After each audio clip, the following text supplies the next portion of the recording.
Olá pessoal, tudo bem? Aqui é o professor Baroni e hoje eu quero convidá-los para um vídeo muito especial. Na verdade são dois vídeos. O primeiro vídeo foi uma publicação feita pelo deputado Arnaldo Jardim junto com o deputado Passarinho e também a sua assessoria jurídica ali, onde eles estiveram ontem com o governo falando mais, discutindo sobre a reforma tributária e as coisas estão avançando em direção a manter, a preservar a isenção dos fundos imobiliários ali dentro no âmbito da reforma tributária, preservando a questão das operações imobiliárias dentro dos fundos imobiliários e dos fiagros. Então, muito importante aí esse papo que os dois deputados e a assessoria jurídica teve com o governo. Então, esse é o primeiro corte que vocês vão ver aqui agora. E logo na sequência, na minha participação no Liga de FIIs da semana passada, eu fiz ali um resumão para que vocês possam entender todo esse trâmite, esse contexto voltado para a reforma tributária e o impacto nos fundos imobiliários e fiagros, até para mostrar para vocês que seguimos aí confiantes e trabalhando e próximos aí de todos aqueles que estão envolvidos para manter, né, a isenção dos fundos imobiliários e fiagros no âmbito da reforma tributária. Então, dois cortes na sequência, espero que vocês gostem, continue deixando seu comentário e também continue acompanhando aqui que a gente vai trazer sempre mais informações para vocês assim que a gente tiver aqui notícias. São 19 horas e 5 minutos, terça-feira, nós estamos aqui saindo do Ministério da Fazenda. Eu, o deputado Passarinho, ao lado e apoiados pelo doutor Eduardo Lourenço, tivemos um diálogo com o secretário de Política Econômica, doutor Guilherme Melo, e com o secretário especial sobre a reforma tributária, doutor Bernardo Api. Nós havíamos recebido um texto do governo sobre a garantia de não taxação de fundos imobiliários e de fiagros. Fizemos uma série de observações e entregamos hoje ao governo, né, deputado Passarinho? É isso aí, entregamos uma proposta alternativa com algumas alterações, vamos fazer o trabalho técnico e se der tudo certo, vamos encaminhar junto com o governo uma proposta que livre os nossos investidores de fiagro e outros fundos que não sejam taxados conforme nós votamos na reforma tributária. Enquanto isso, a FPA, a FPE, todas as frentes, nós estamos mobilizados para a derrubada do veto, mas ao mesmo tempo tendo essa negociação. O objetivo é garantir não taxação aos fundos imobiliários e aos fiagros. É isso aí, tamo junto, pessoal. Um abraço. Vamos falar sobre um tema que tem gerado muito debate ali entre os investidores, os impactos da reforma tributária e da renda sobre a isenção dos FIIs e dos fiagros. Então, para contextualizar nossa audiência, basicamente o presidente Lula havia vetado em janeiro um dispositivo presente no texto da reforma tributária que previa a isenção de contribuição sobre bens e serviços, o CBS, e o imposto sobre bens e serviços, o IBS, para fundos de investimento. Na nossa interpretação até fundos de investimento em geral, né? Acho que depois o professor pode comentar aqui também, mas o fato é que incluindo aí os FIIs e os fiagros, que atualmente são isentos de PIS e COFINS, né, impostos que darão lugar aí a esse IVA dual que eu citei. O veto gerou grande insegurança no mercado, né? Afinal de contas, com ele os FIIs e os fiagros passariam a ser classificados como prestadores de serviços, sendo então, né, obrigados a recolher o CBS e o IBS sobre as receitas de aluguéis, transações imobiliárias, né, o que aumentaria naturalmente os custos tanto para os investidores como eventualmente até para os inquilinos, né? Agora, porém, na última terça-feira o Ministério da Fazenda divulgou uma minuta de projeto de lei ao Congresso propondo a manutenção então da isenção do CBS e IBS para os FIIs e fiagros. Até aí uma boa notícia, certo, Daniel? É interessante que de tempos em tempos a gente tem uma discussão sobre a isenção dos FIIs. O lado positivo é que mostra uma certa resiliência, né? Porque já teve mais de uma tentativa, às vezes algum ruído. Então, acho que a esperança, né? E acho que o que se indica também é que isso também vai ser superado. Mas gera uma movimentação no mercado, gera uma insegurança muito grande.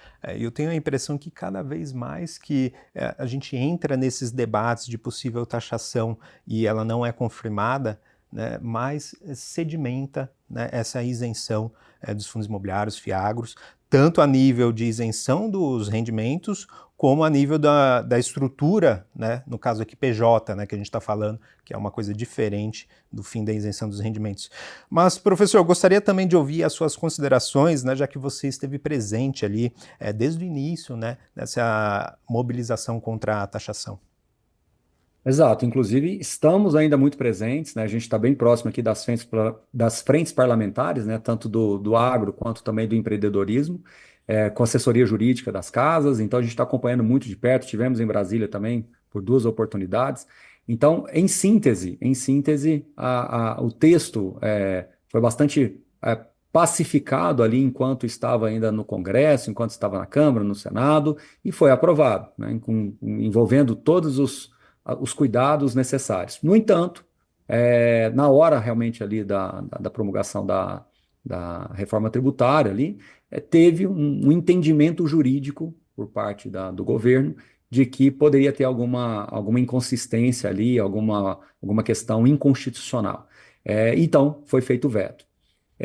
E isso é muito importante de trazer em perspectiva para todo mundo, porque quando nós estivemos em Brasília, a gente entendeu que o governo estava aberto ao diálogo, e de fato estamos conversando bastante através dessas frentes parlamentares, como eu bem pontuei. Então, qual que é o status quo hoje? Qual que é a situação hoje, né? Então, o texto adicionou aqui os fundos seriam contribuintes, porém as operações ligadas aos fundos estariam isentas desses impostos citados aqui agora há pouco pelo Marx. Isso trouxe bastante alívio para o mercado, porque mostrou realmente a intenção do governo de não tributar. Então, o status quo hoje agora é um ajuste fino de texto para que a gente não tenha nenhuma ponta solta nas derivadas das operações imobiliárias. Então, entenda da seguinte forma: as operações mais tradicionais, aquelas que nós estamos corriqueiramente vendo nos fundos imobiliários, a gente entende que esse texto está bastante seguro. Por outro lado, quando a gente vai derivando um pouquinho, vai tentando encontrar ramificações e algumas excepcionalidades que acontecem dentro das operações imobiliárias, pode ser que no futuro possa ter alguma discussão. Então, qual é a ideia nossa hoje, junto às frentes, junto aos players de mercado, aos agentes de mercado, a várias entidades aqui, é justamente construir uma agenda agora, já na reta final, para que esse texto trazido pelo governo possa sofrer algumas alterações, alguns ajustes, para que elimine, de fato, um risco futuro de, eventualmente, alguma operação imobiliária poder esbarrar nessa questão da tributação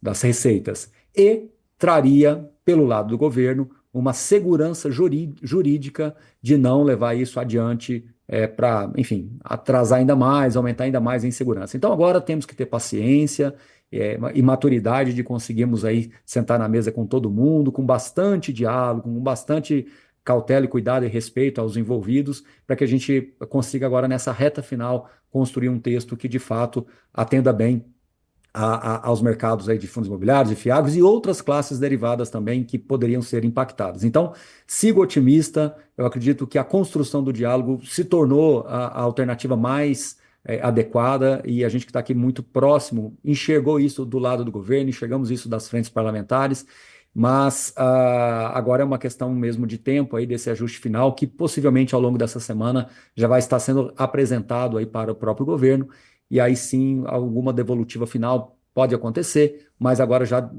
dentro de um campo, de um texto ainda mais seguro. Então, eu acho que, como o Daniel colocou, esse assunto vem e vai, né?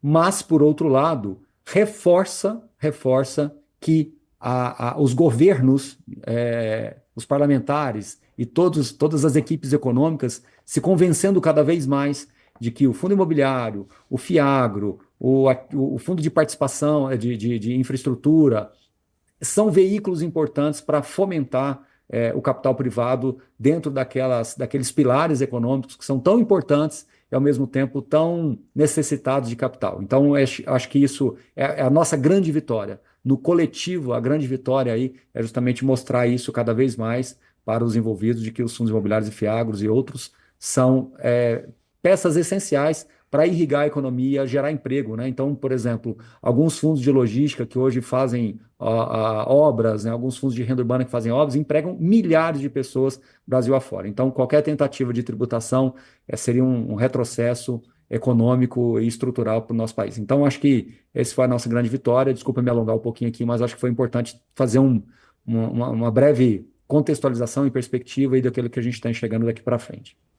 Imagina, é fundamental, né, essa evolução no mercado, né, e estamos caminhando na direção certa.